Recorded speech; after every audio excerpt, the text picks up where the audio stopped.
So eto mga sangkay, may nakita po tayong update, no? May mangyayari nga bang gulo sa November 30?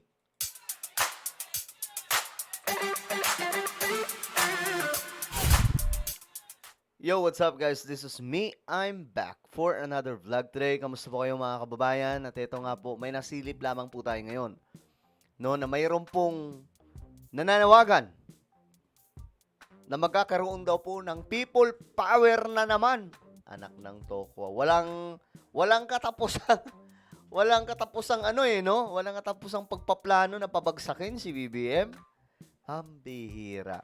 Anyway, guys, bago tayo mag-umpisa at alamin yan, sa mga hindi pa po dyan nakakapag-subscribe dito sa ating YouTube channel, tayo po ay malapit na makarating sa 2 million subscribers dito sa YouTube.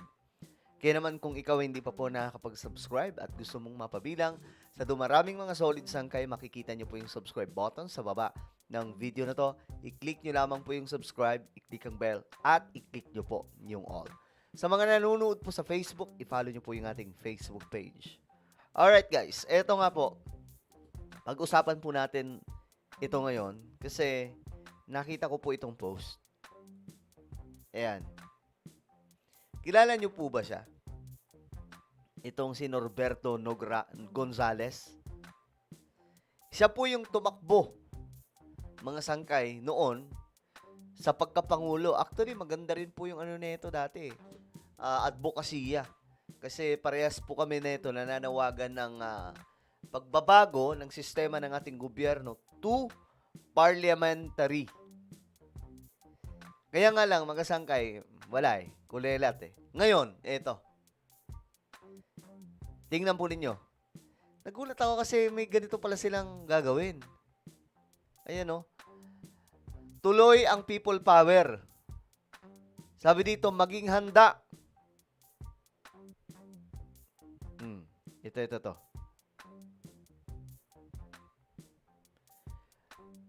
Maging handa tayo sa susunod na protesta sa November 30. Hindi lamang para maging mas marami na tayong lalabas sa kalsada, kailangan linawin din ang patutunguhan ng ating protesta.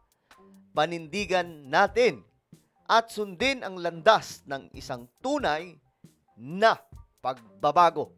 Tuloy ang people power. So, ang date po nito, November 30 daw po ngayong taon, mga sangkay. Naalala ko na naman si sino ba to? Yung may karga. Si Kiko Barzaga. Kasi marami pong galit ngayon doon ng mga DDS. Kasi nga, parang pinagtripan daw sila. Ang ginawa kasi ni Kiko, nagpatawag ng people power. People power daw po yun, mga sangkay. Pero ang nangyari, halos hindi po siya makapunta. Ang dami na actually, konti lang pala yung mga punta doon. May mga naghihintay na po doon.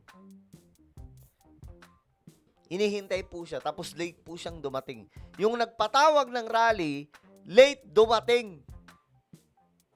Tapos ang nangyari, nung dumating naman, mga sangkay, nagmeow-meow lang, tapos nagpa-interview saglit, umuwi. Alam niyo yung rason? Para daw po sa kanyang safety. 'Di ba? May karga. Galit na galit po yung mga DDS. Sabi nila, kumuporta pa naman kami sa'yo.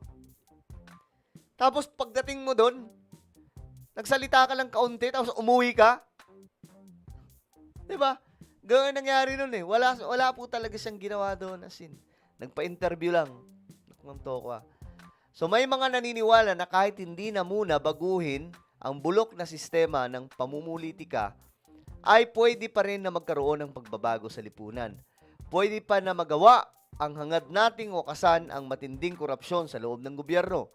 Hilingin na lamang daw natin na maging lantad ang pag-iimbestiga sa mga korap na nabisto na at madaliin na maipailalim na sila sa formal na paglilitis.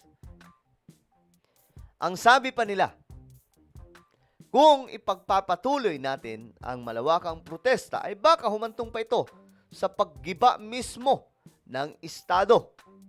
Sa madaling salita, baka naman pwede na huwag na tayong mag-people power.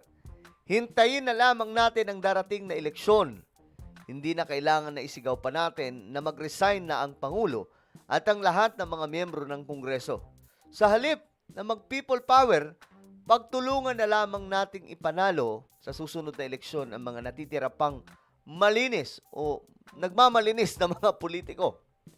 Balutin natin sila ng kabanalan at iluklok sa kanila ang bukas at pangarap ng sambayanan. Ngayon ito. Maging handa tayo sa susunod na protesta sa November 30. Hindi lamang para mas marami na tayong lalabas sa kalsada, kailangan linawin din ang patutunguhan ng ating protesta. Panindigan natin at sundin ang landas ng isang tunay na pagbabago. Parang ano ako dito. Parang naguluhan ako. Kasi yung unang part, sinabi po niya dito, may mga naniniwala na hindi na kailangan baguhin muna ang bulok na sistema. Ano tawag dito? Wakasan na lamang daw ang matinding korupsyon sa pamamagitan po ng mga paglilitis, pagpapakulong ng mga korap, at ito, mga sangkay, iluklok na lang daw po natin sa 2028, yung ganito-ganito. Mga malilinis o mga nagmamalinis. Pero wala pong tuldok, no? Wala pong ano dito na pwede niyang sasabihin niya na hindi. Pero kami ay naniniwala na ito ang solusyon na mag-people power tayo. Kasi bigla na lang singit maging handa tayo sa susunod na protesta sa November 30. So anong mangyayari sa November 30? May people power na naman daw. Naku, lalangawin na naman yan. Di pa ba sila nadadala? Na every time na magpapatawag sila ng people power, ito nung time nga na nandito si PRRD, di ba nagkaroon ng maisog, pero hindi po sinakyan ng majority ng mga Pilipino. Mga miyembro lamang po ng KOJC yung nandun. How much more itong mga ito, hindi naman to mga ganun kagrabe ka ma-impluensya Pero itong si Norberto Gonzales, okay naman sana to. Ewan ko anong nangyari.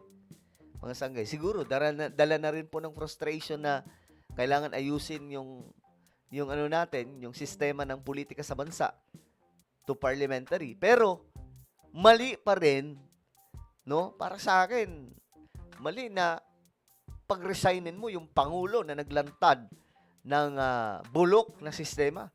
Kagaya po nitong